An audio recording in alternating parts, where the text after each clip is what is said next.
Bonjour à toutes et à tous, j'espère que vous allez bien. Dans cette review de l'épisode 3 de la saison 3 de Jujutsu Kaisen, qui était un épisode génial mais dense en informations, je vais vous expliquer les enjeux liés à la traque mortelle ainsi que l'importance des règles du jeu. Cependant, afin de comprendre la traque mortelle, il faut dans un premier temps présenter le créateur du jeu, ainsi que les motivations qui l'ont poussé à mettre en place celle-ci. Kenjaku est un exorciste qui a vécu il y a 1000 ans pendant l'âge d'or de l'exorcisme, l'ère Heian. Retenez bien ce terme, car il est cité de nombreuses fois dans le récit. Kenjaku est ce que l'on peut appeler un scientifique fou qui teste ses sujets d'expérience en se servant de l'exorcisme. Ce qui en fait un personnage extrêmement dangereux, c'est surtout son sort lui permettant de changer d'hôte en transférant son cerveau dans le corps de celui-ci. C'est grâce à ce sort de possession des corps qu'il a pu traverser les âges et posséder de nombreux hôtes. Ceux que l'on connaît sont Noritoshi Kamo, Kaori Itadori, ainsi que Suguru Geto. Il a toujours été une menace dans le monde de l'exorcisme. Cependant, il n'a jamais pu pleinement exploiter sa science, car une prophétie reliant Tengen et le clan Gojo l'empêche d'exprimer son plein potentiel, car il a toujours été défait par un détenteur du sixième œil. Donc il avait beau traverser les époques, il était toujours défait à cause de cette prophétie. Cependant, il y a 12 ans de cela, lors de la mission d'assimilation de Riko Amanai par Tengen, menée par Gojo Satoru, détenteur du sixième œil et du sort de l'infini, et Suguru Geto, détenteur du sort de manipulation des fléaux, un facteur inconnu du monde de l'exorcisme est apparu, bouleversant le cours des événements, Toji Zenin. En tuant le plasma stellaire, il poussa Tengen à atteindre une nouvelle forme de vie et fut le levier d'activation pour le plan de Kenjaku. Son plan repose sur 5 facteurs essentiels. 1. L'évolution de Tengen. 2. La possession du sort de manipulation des fléaux de Suguru Geto. 3. Le scellage de Gojo dans la lisière du supplice. 4. L'absorption du fléau Mahito possédant le sort de manipulation des âmes, l'altération absolue. 5. Les milliers de contrats passés avec des exorcistes du passé et le marquage d'individus possédant un sort inné sans être des exorcistes. Il y a 12 ans, l'assimilation de Riko Amanai ayant échoué, et puisqu'il n'y avait pas de plasma stellaire disponible, Tengen évolua en une forme de vie plus proche des fléaux, le rendant vulnérable au sort de manipulation des fléaux que possède dorénavant Kenjaku. Le fait que Gojo soit scellé amplifie de manière exponentielle la menace de Kenjaku.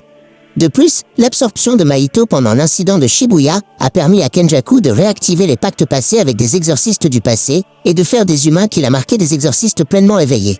Le nombre d'exorcistes ayant augmenté énormément, en contrepartie, les fléaux sont devenus de plus en plus forts et nombreux, plongeant le Japon et surtout Tokyo dans un chaos énorme. En mettant en place la traque mortelle, Kenjaku prévoit un rituel visant à faire évoluer le Japon tout entier, puis le monde entier, et de faire des hommes une forme de vie supérieure, possiblement même supérieure aux exorcistes. Il prévoit d'absorber Tengen, qui maintenant est lié à l'univers, afin de faire évoluer toute la population japonaise. Les 10 barrières de la traque mortelle sont positionnées de telle sorte qu'elles forment une frontière qui servira de rituel d'éveil à la population japonaise. Tengen et nos protagonistes redoutent ce plan, car si Tengen est l'intermédiaire qui permettra de faire évoluer la population mondiale, toute la population sera liée. Et si un individu perd le contrôle, ce sera la perte de tout le monde, car je le rappelle, ils seront tous liés, puisque Tengen possède son âme dans l'univers tout entier à travers son sort de barrière. Kenjaku a extrêmement bien réfléchi au déroulé de la traque mortelle. En effet, les règles instaurées par Kenjaku lui sont pour la plupart extrêmement avantageuses, car il force tous les exorcistes à participer sous peine de mourir s'ils refusent. Il les oblige aussi à s'entretuer sous peine de mourir encore. Il a également fait en sorte que l'instauration des nouvelles règles ne nuise pas au bon déroulé de la traque. Cependant, le plan de Kenjaku possède des failles, comme le fait que Gojo peut être décellé grâce à l'envers de la lisière du supplice et la présence de l'ange. Et le fait que nos héros peuvent également rajouter des règles pour nuire au bon déroulé de la traque de manière subtile. Cet épisode nous introduit enfin le personnage de Kenjaku, et il nous est annoncé comme un antagoniste super intéressant qui représente extrêmement bien le personnage du scientifique fou, dans le sens où, pour assouvir sa soif de connaissance, il est prêt à plonger le monde entier dans le chaos. Il fait clairement passer son bien personnel avant le bien commun.